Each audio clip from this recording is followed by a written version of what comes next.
Good evening, everyone. We got the portion of Yitro, which is a very fundamental portion of the Torah. It deals with the Ten Commandments, the revelation at Sinai. We're going to do a journey through a summary of all the details that are listed this week. And then we're going to try and take a few life inspirations from the week, as we should always do, live with the Shabbos, with the reading of that Shabbos, the inspirations for our lives. So going through a summary of the events of this week's portion. Yitro, who's Moshe Rabbeinu, Moses' father-in-law, he arrives with Moshe's wife and two sons after hearing about all the miracles that Hashem did for Bnei Israel. Commentaries say which miracles, the crossing of the sea, the war. So there was a tremendous energy of miracles that was encompassing the Jewish people, and Yitro had heard about this and he came to join. Yitro thanks Hashem for all the miracles and offers a thanksgiving sacrifice. Yitro sees that Moshe Rabbeinu is adjudicating all the disputes that arose amongst the Bnei Israel. He sees that one man, Moshe Rabbeinu, is having to bear the brunt of the entire community and be the one singular force that's holding everything together. Yitro suggests to Moshe that such a system would eventually wear him down. It's like burnout, even in biblical times. He advises Moshe Rabbeinu that he must delegate responsibilities. There has to be a hierarchy of wise and righteous judges so that they would share the load with Moshe Rabbeinu. Moshe would only preside over the most difficult cases, but he would hand over the responsibility of the lesser cases to people who would be responsible and accountable to Moshe Rabbeinu. Moshe would only preside, number 7, this would free up Moshe Rabbeinu's time to teach Torah that he hears from Hashem. So he wouldn't be so spread thin that he wouldn't be able to do what only Moshe Rabbeinu could do, which would be to transmit the word of Hashem. Moshe Rabbeinu accepts his father-in-law's suggestion, and Yitro then returns to his native land. Some of the commentaries say to, in fact, impact on where he came from by telling them all the wonderful things that he saw by the Jewish people. So he wasn't leaving to check out, he was leaving to carry the message to the outside. 6 weeks after leaving Egypt, remember, we left Egypt Pesach time. 6 weeks later, we encamped at the foot of Mount Sinai. So we know there's 7 weeks between Pesach and the giving of the Torah, but there were 6 weeks from we leaving Egypt till we encamped at the foot of Mount Sinai. Moshe Rabbeinu goes up the mountain.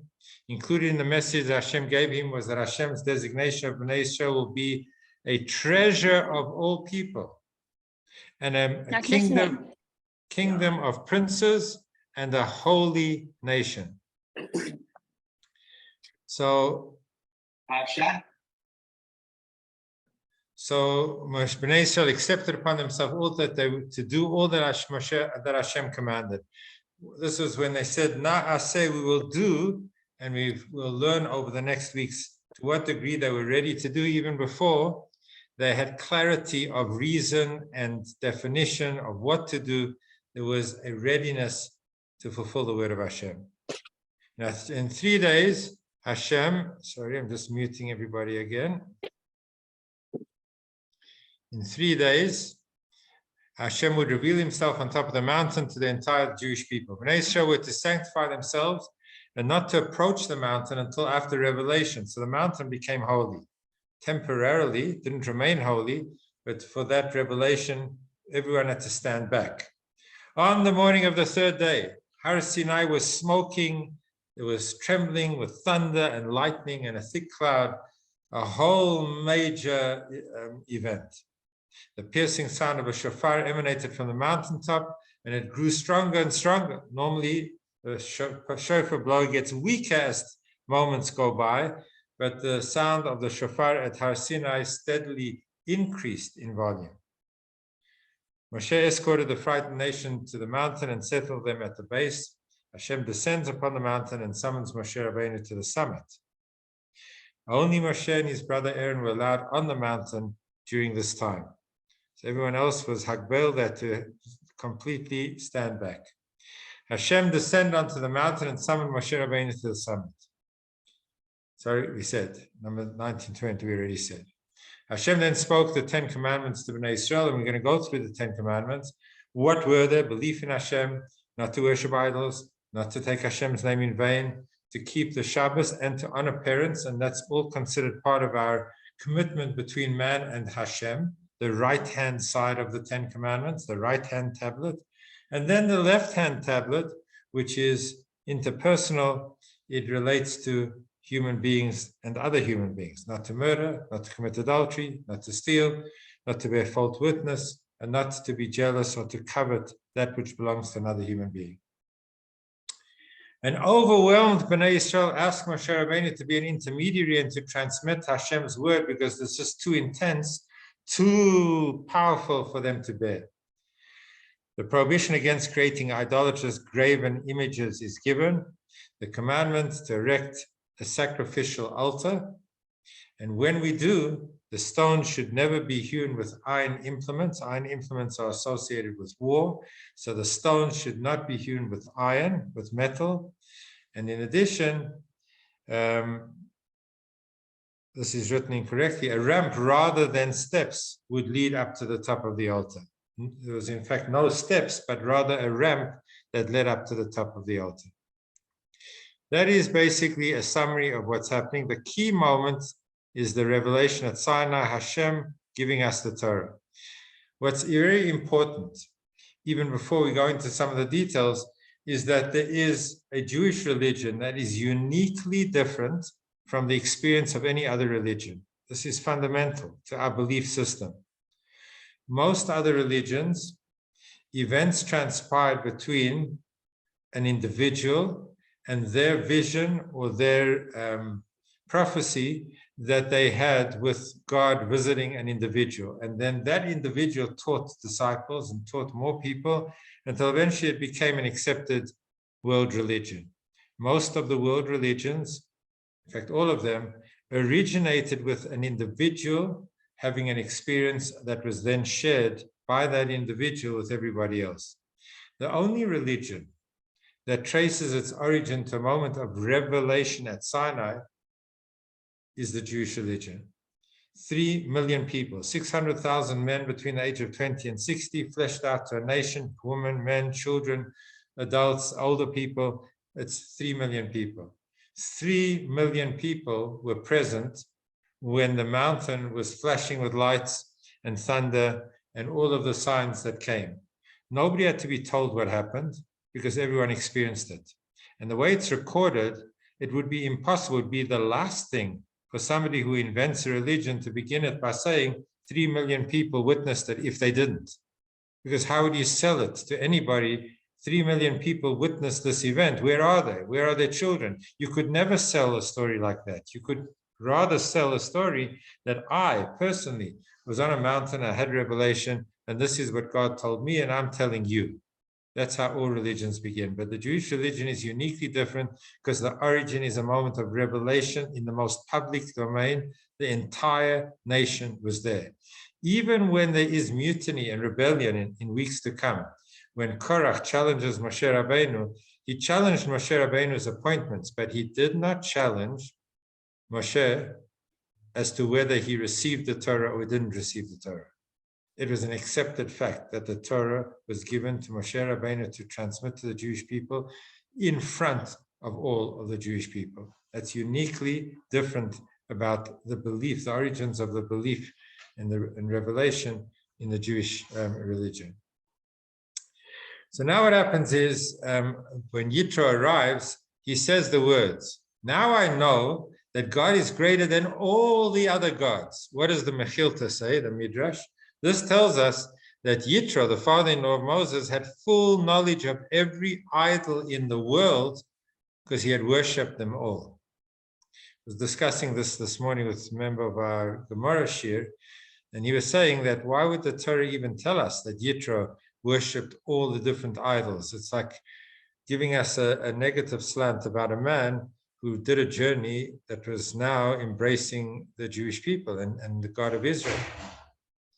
Normally, we're told that if somebody has been on a journey from faraway places, you don't remind them, you don't delve into that, you talk about now. What's happening now is that Yitro arrived and embraced Judaism. So why would we even want to know that he served every single idolatry that there was in the world? He visited every possible religion and the expression of religion. And he rejected it now to accept it from the Jewish people. So the Zohar, which is the mystical teachings of the Torah, says this is not by chance that we told these details, but in actual fact, the Torah could not be given to the Jewish people until Yitro, the great and supreme priest of all the pagan world, had come and confessed his faith to the Holy One, saying, now I know that God is greater than all the gods, because that is the transformation of the experience of Sinai. Sinai was meant to affect the world, and Yitro was the furthest possible places of the world. He represented a human being who had gone into every crazy, faraway, distant pagan idolatry. And when he came, he represented the fact that anything and everything in this world can be affected by the Torah. The Torah has a capacity to reach the furthest realms. Only when Yitro, coming from the furthest realms, comes to the Jewish people, was that the trigger that the Torah could be given. And that's in fact why the parsha is called Yitro. You would think, why would we call the name of this week's parsha Yitro? Yitro is the name of the father-in-law of Moshe, but it should have been called Sinai, and it should have been called Torah, it should have been called Revelation. The key, the main ingredient of this week's portion is that revelation. Why would we call it Yitro? And we're now saying, based on this Zohar, because the giving of the Torah was not meant to be an experience for those who were particularly spiritual and those who were elevated and had never experienced the distractions of this world. The waiting for Yitro to arrive and coming and describing the man as being a person who had served every single idolatry was showing that the Torah has a relevance and has an impact and is able to affect the furthest realms and transform every element of the world. That's why it's called Yitro, because in fact it's the transformation of a man who came from so far away. Now, Yitro had in fact 7 names. One of them was Yeter. This is like such a beautiful message, which my father used to repeat many times. Why was Yitro also called Yeter, one of his 7 names?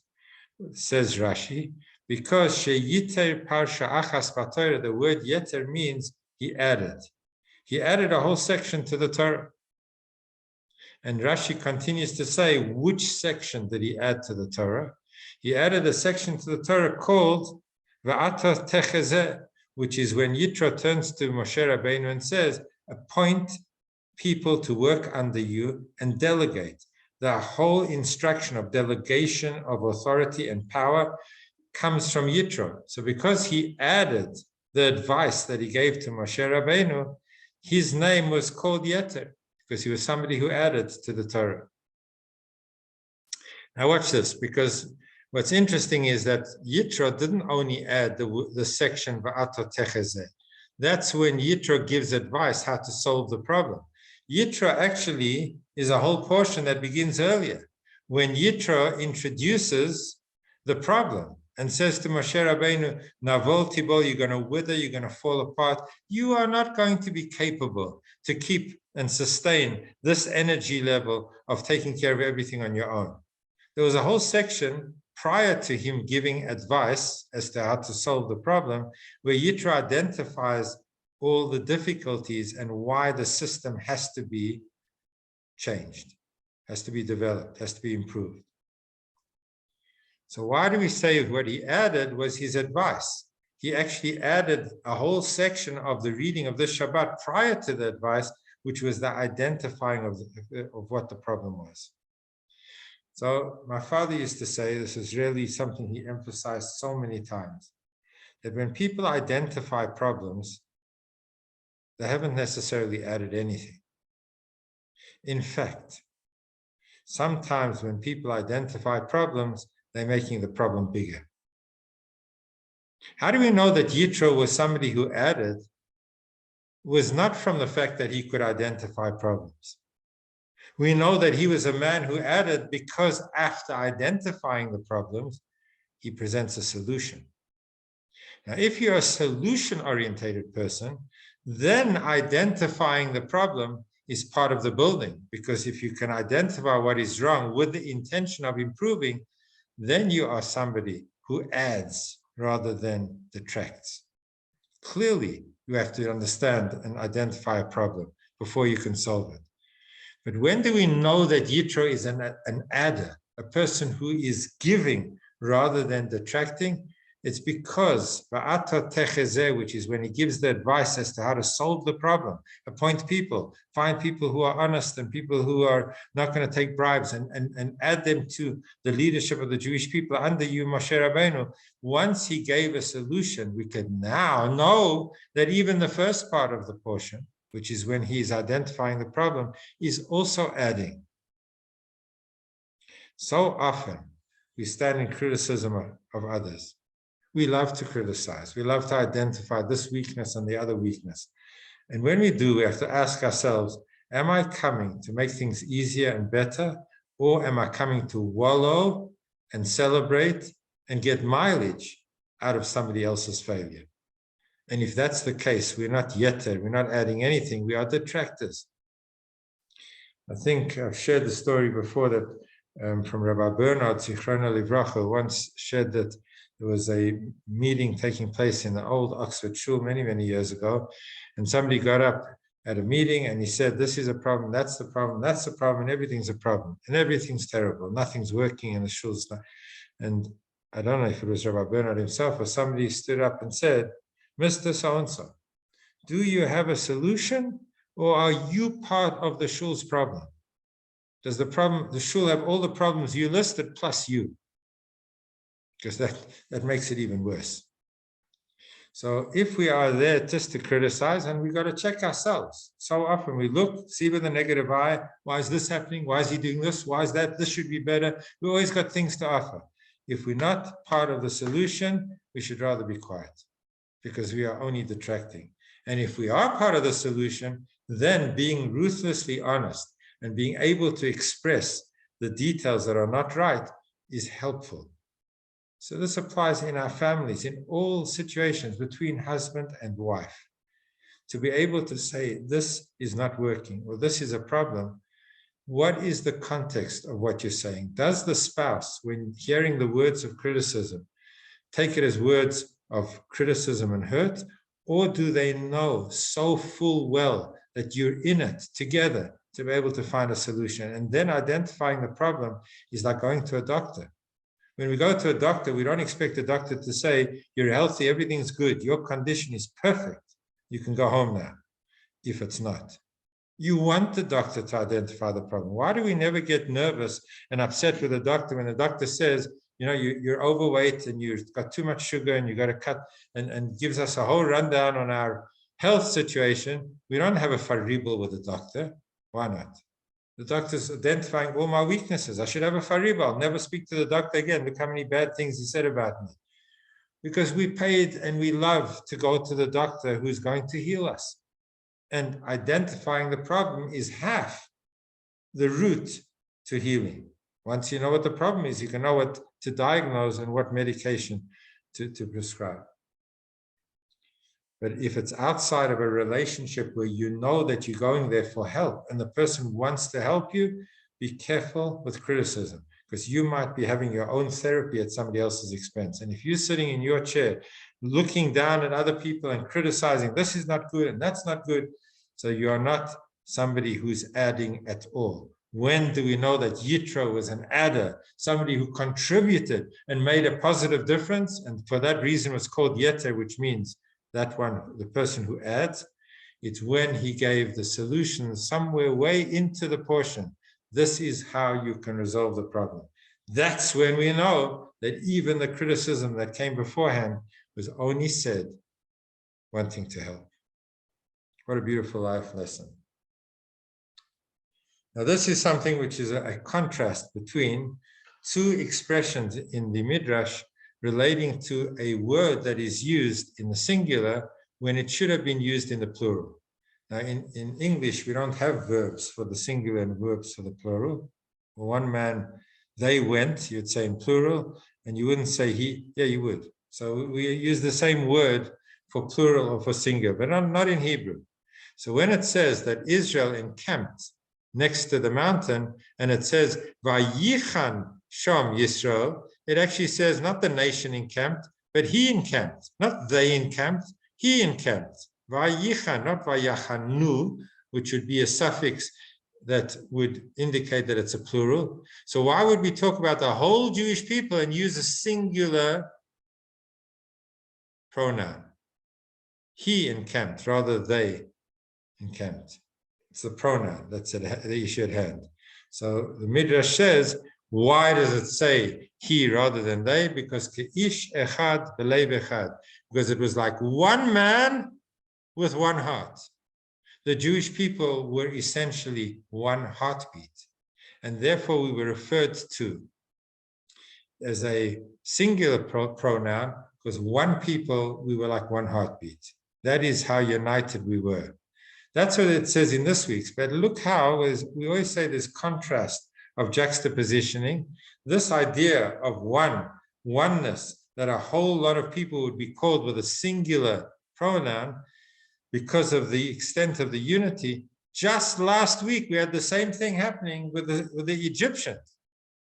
Last week, it said, the Jewish people lifted their eyes, and behold, the Egyptians were traveling after them, racing from behind. Remember when they were caught between the Egyptian enemy and the sea in front of them.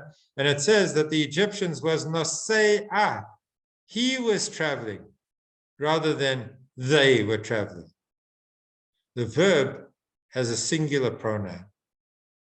So there again, it says that when they raced after the Jewish people, they were like one heart, like one man. The unity of their determination to destroy the Jewish people made it one singular heartbeat, and that's why they were referred to in the singular. So it's interesting that we have the same concept, lahavdil, the Jewish people encamped at Sinai as one, and the Egyptians racing after us to kill us as one. The Avnei Nezer, magnificent commentary, says, but take a look, and I've tried to highlight it in the blue and the red. Over here, when it comes to Jewish people, it says they were so united, like one man with one heart. But by the Egyptians, it says the reverse, like one heart, like one man. So he points out that the Midrash is very specific with wording. And the contrast between last week and this week, the Egyptians, the Havdil, and the Jewish people, is that when it came to the Egyptians, were they really like one? No. They were like one because they had one heart, because they had one passion. That's what united them. The passion is what united them. They weren't essentially one. And I think of the 6-Day War, which many of us lived through. So you had the entire Arab world united against Israel and wanting to push Israel into the sea. The Egyptians, the Syrians, the Jordanians, the Saudi Arabians, the Lebanese, and beyond that, Iraq. And they were all bound together to destroy us. But until that point, Egypt was fighting against Saudi Arabia and Jordan. They couldn't find any common thread that held them together at all. They were essentially disparate nations and disparate people at war with one another. What united them? Like one heart, because they had one passion to destroy the Jewish people. The anti-Semitism was the uniting factor. They were like one man only because they had one heart. They had the same terrible hatred. That's what held them together. The alliance to destroy the Jewish people is what held this group of disparate nations together. When it came to the Jewish people, it doesn't say like one heart, like one man. It says they encamped at the mountain like one man because essentially we are one. And because we are essentially brothers and sisters, that is how they had one heart, one desire to serve Hashem. The unity wasn't born out of their passion, that they had a common self-serving or inter need that served one another, and that's what held them together. The Jewish people are essentially one. We are part of Hashem. We have a soul that unites you and me and every single one of us, regardless of how observant or how religious we think we are, or we do more, we do less. We are children of Hashem. We are one heartbeat, the Jewish people. And because we draw from that unity of being essentially one, we have a capacity to find common threads, common goals, common purpose. But when it came to the enemy, the only reason there was oneness was because of common purpose. And as soon as the common purpose was no longer there, so they went back to war with one another. That's the difference between the unity that describes the Jewish people, essential oneness, rather than a oneness of convenience. Moving on. They encamped in the desert, and that's where the Torah was given. So this is the subject of the Mechilta, the different Midrashim. If the Torah was given in the land of Israel, then the residents of the land of Israel would say it's ours. The Torah belongs only in Israel. You in South Africa, you guys are Johnny come latelys, and you don't actually have the same rights to the Torah, because look where the Torah was given. Therefore, says the Midrash, it was given in the desert, so that anyone who wishes to acquire the Torah can acquire the Torah.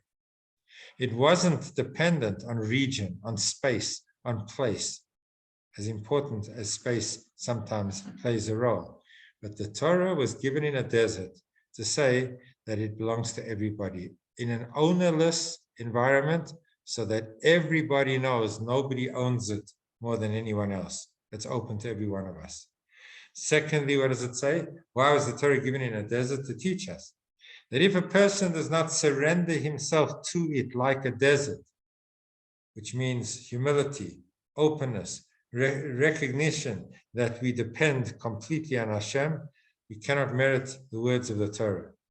And to teach us that just as the desert is endless, so is the Torah without end. So the place where Sinai was, in the middle of the desert, had a lot of different imagery, but the fact that it did not have the boundaries of Israel, holiness, which would then possibly be interpreted to limit the Torah, or to say that the Torah is uniquely connected to this land and not to this land, to this man and woman and not to this man and woman, and also to say that we have to humble ourselves and surrender ourselves like a desert, not standing in front of God as independent forces and powers, but recognizing dependency on Hashem as the situation of the desert.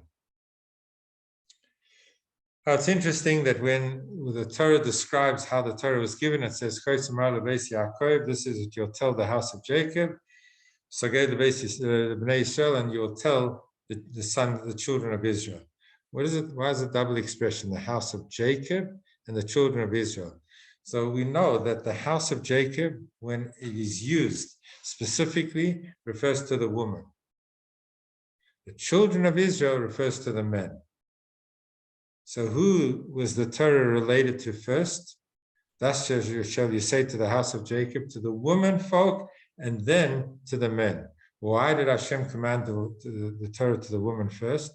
Because they are more diligent in the fulfillment of the commandments. There's an innate sensitivity and attachment that women generally, there's always exceptions, have over men to spiritual issues. They're more in tune, more in touch, more perceptive, more in touch with feelings and what's going on. Men are much more mathematical and technical, but less in tune. So whenever there was a corner, a moment in which we needed to influence the nation with spirituality, like in Egypt when the men had lost hope, it was Yochebed and the woman and Miriam who reinvigorated the hope and the positivity of the people. When it came to the golden calf, the men were dancing, but the women weren't. So the Hashem first gave it to the woman, knowing that there is something particularly strong in the feminine strength, intuition, sensitivity, being able to understand deeper. That's one explanation. Another explanation is that they would introduce their children to the study of Torah, because Ultimately, it's the young children and their first journey that will be influenced more by the mother than by the father, and therefore the mothers came first. So when Hashem wanted to give the Torah, all the people answered together and they said, all that Hashem has spoken, we will do. Now I say, we will do. Said Hashem to them, says the Midrash, very nice that you're saying that you will do. I need a guarantor. So the Jewish people said to Hashem, the heaven and the earth will be our guarantors.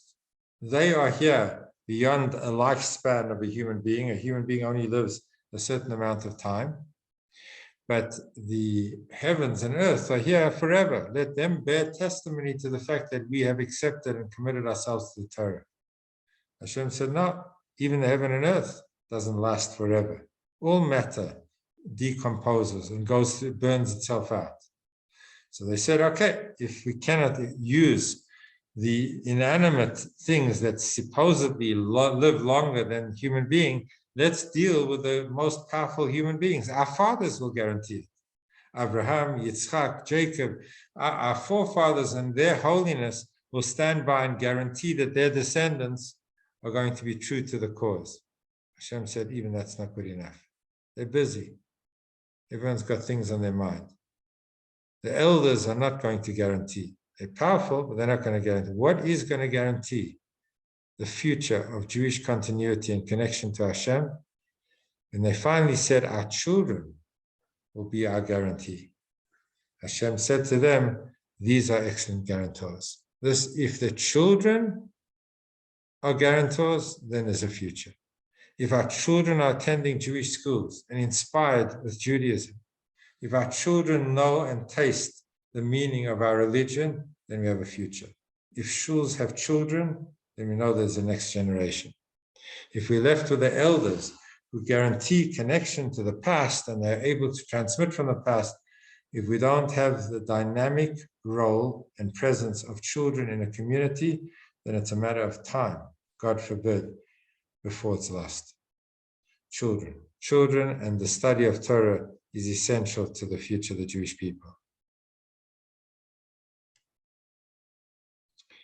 If there's time, we'll come back to that.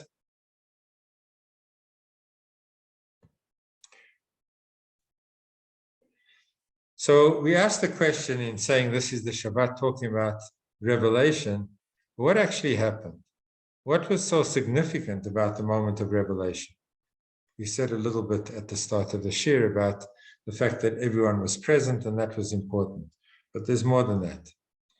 We need to emphasize that the giving of the Torah was not just the giving of a code of conduct, a constitution, which would be great reason to celebrate if a nation has a constitution and it governs the behavior of human beings in a very positive way. That's great. That's something to celebrate. But it's much, much more than the imparting of knowledge that happened at Sinai. Because we're told that the forefathers, even prior to the giving of the Torah, learnt Torah, studied in the yeshiva of Shem Va'eber. We know that Jacob spent many, many years studying in the tents. He was studying Torah. Torah was known even before the Torah was given.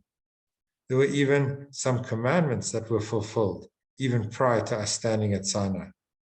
And the great righteous people knew Torah in its entirety even before the Torah was given. The great moment of revelation was not about information alone. Yes, we received information directly from Hashem, and that constituted a huge part of revelation. But the revelation at Sinai did much, much more. And this is how it's described in the Midrash. Once there was a king who decreed, the people of Rome are forbidden to go down to Syria, and the people of Syria are forbidden to go to Rome. There's an iron curtain. Human beings have instituted that many times in the world. There was a boundary and a border that was not to be passed. You live this side, you live that side, and you never ever come into contact with one another. The scar of the wall that went through the middle of Berlin. You stay this side, you stay that side, you're in the ghetto, you do not come outside. So there was a decree. The people of Rome couldn't go to Syria, the people of Syria couldn't come to Rome. But when he wished to give the Torah to Israel, he rescinded his original decree, and he declared, the lower realms may ascend to the higher realm, and the higher realm may descend to the lower realm. What are we saying? That prior to the giving of the Torah, there was a world of the spiritual that was above, that was higher than this world. And then there was the world of the physical. And it was like Rome and Syria, not being allowed to mix. If you wanted to have a spiritual experience, you had to leave the physical experience and be in a totally different world, but you couldn't. You were denied access to this higher world. That is how just muting somebody, sorry. That is how the world was divided. We had limitations of us being involved in a physical world. Angels frequented a spiritual world. And even if human beings did spiritual things, they could never impact on the physical world. There were two different realms, Rome and Syria, totally different planets, the planet of the spiritual and the planet of the physical. What Matan Torah, what revelation at Sinai did was more than inform us what to do. It gave us a strength and a capacity to impact the physical world with spirituality and to be conductors of spirituality with physical items. For example, Hashem said in his Torah, take leather straps from an animal, from the hide of an animal, fashion them into boxes called tefillin, write on parchment that comes from an animal the words that we have, Shema, etc., that go into tefillin. And with that, when you bind them on your physical arm, these physical straps and boxes containing words of the Torah, you transform animal hide into something that becomes holy. Holy to the extent that we treat it with holiness, we hold it with holiness. It is something that remains holy even after the act that we did with it. We have infused a physical, mundane piece of matter, physical matter, with a spiritual dimension. And when we use it, we reach spiritual realms that are transcendent of what an angel can achieve and experience in the heavens above. This world became an arena in which there was a marriage between the spiritual and the physical. And we, the human beings, became the conductors of that energy, of bridging two worlds, the world of Rome, the world of Syria, two worlds that seemingly have nothing to do with one another. But just as God married a soul with a physical body, and then the physical body can be the feet of being able to achieve the purpose of soul, and the soul vivifies the physical body and they become a symbiotic composite that is able to achieve purpose in this world. That's what happened at Sinai. We're told that even before Sinai, when Jacob took sticks and he used the various sticks in the whole encounter with Lavan, the sticks were like his tefillin. They were signs of godliness. He used a stick to be able to be a physical item that alluded to the spiritual dimension. But prior to Matan Torah, but prior to the revelation at Sinai, that stick remained a physical stick. It didn't become holy. You could not infuse the physical world with holiness. It was at the moment of Sinai that Hashem said, I'm taking down the iron curtain. We now can bring the spiritual into the physical, and we can elevate the physical into a realm of the spiritual. Physical things can become holy, and holiness will be transmitted specifically through physical things. And that's why it says that our sages tell us that the patriarchs studied the Torah, they fulfilled its precepts. So what's so significant about the giving of the Torah? It all happened even prior to the Torah. But at Sinai, Hashem abolished the decree. After Sinai, a finite physical thing becomes holy, as its very substance and form become the actualization of divine desire and commandment. This becomes the means by which Hashem's purpose is fulfilled. Take the mezuzah, take candles of wax and a box of matches, which in themselves could be used to make a braai or do anything else. But light the Shabbos candle on time prior to the moment of Shabbos coming in, and you have transformed that wax candle into an agency, a method of transmitting spirituality. It becomes holy. Only as a command of God, creator of the delineator of both the spiritual and the physical, could a mitzvah actualize the spiritual and sanctify the material? That's really what we celebrate about the revelation of the Torah. Not only information. Yes, if we received a new constitution, we could declare, particularly in South Africa, a public holiday or 10 to celebrate the fact that we have a constitution and now that we're going to be governed by a law. That's not the extent of the celebration at Sinai. The celebration at Sinai was a celebration that God entrusted us, you and me, to be able to be conductors of spiritual energy in the physical world, and that the physical world could become the matter, the physical matter of this world could be infused with holiness and become holy. That's the special moment of revelation. In addition to what we began the shir by speaking about the history of the advent of revelation and how Judaism is so uniquely different, then there is the actual contribution of Sinai. I want to now talk about the 10 Commandments and something that there's just a few minutes left, so maybe this is what we're going to end with. We know that the 10 Commandments are divided into 5 and 5, 5 on the left, 5 on the right, and what they actually are. There is a correlation between the first commandment on the right-hand side, which is between us and God, and the first command on the left-hand side, which is between us and another human being. What is that? The first commandment on the right-hand side is that I am the Lord your God. The first on the left is do not murder, because every human being is in the image of God. So if you respect God, you respect what is in the image of God, and therefore you respect life. The second on the right-hand side is do not have any other gods before me. The second on the left-hand side is in your relationship in marriage, do not commit adultery. You cannot have a real relationship if you're not true to the person you love and you've married 100%, totally, completely. There is no room to mar your relationship by not being faithful. So be faithful to God and have no other God, and be faithful to your spouse and have no other person in your life that infringes on that trust. And so it carries on all the way down. It says, do not take God's name in vain. Do not steal. It means dishonesty. It's about misrepresenting. And it goes all the way down. The ones on the right, the ones on the left, parallel, all the way down. But I've so often pointed out that there is such an interesting inverse reflection of the right and the left-hand side of the 10 Commandments. Because on the right-hand side of the 10 Commandments, we begin in the realm of thought. We then progress to the realm of speech. And then we finally reach the realm of action. Look on the right-hand side.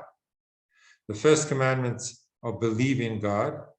Do not have other gods in your mind besides God. So that's all happening inside your thinking. Then it says, do not bear false testimony. That's the realm of speech. And then finally, on the bottom of the right-hand side, it says, do not, on the contrary, do keep Shabbos, honor your parents, and that relates to action. Do. So it begins with thought, it then progresses to speech, and then it reaches the realm of action. On the left-hand side, which deals with our relationships with one another, it is inverted. We begin by saying, do not murder, do not steal, or commit adultery. They are all actions. It then says, do not bear false witness, which is to use words inappropriately. And finally, the bottom of the left-hand side is do not covet, do not be jealous of another human being. That is in the realm of thought, not doing anything, not saying anything. Don't think that I want what somebody else has and I'm jealous of somebody else.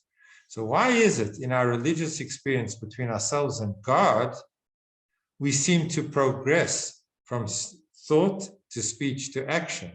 When it comes to human mitzvahs, commandments between human beings, we move from action and then to speech and then to thought.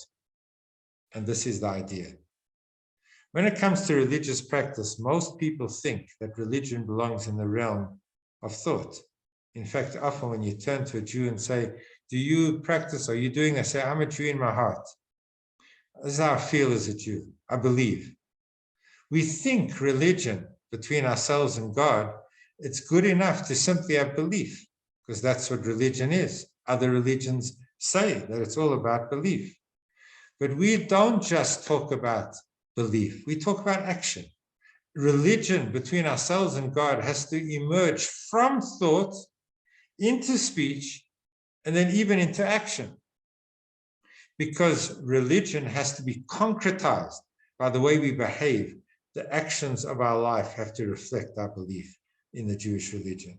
It's not just about believing. And since we think religion is only about believing, we need to carry it even into the realm of action. But when we talk about interpersonal relationships, most constitutions only talk, when we're talking about civil law to other human beings, about the realm of action. There are very few laws in our South African constitution, which is one of the great constitutions of the world today, that deal with speech. There are a few lines that deal with hate speech. Do not talk in a way that causes somebody else pain.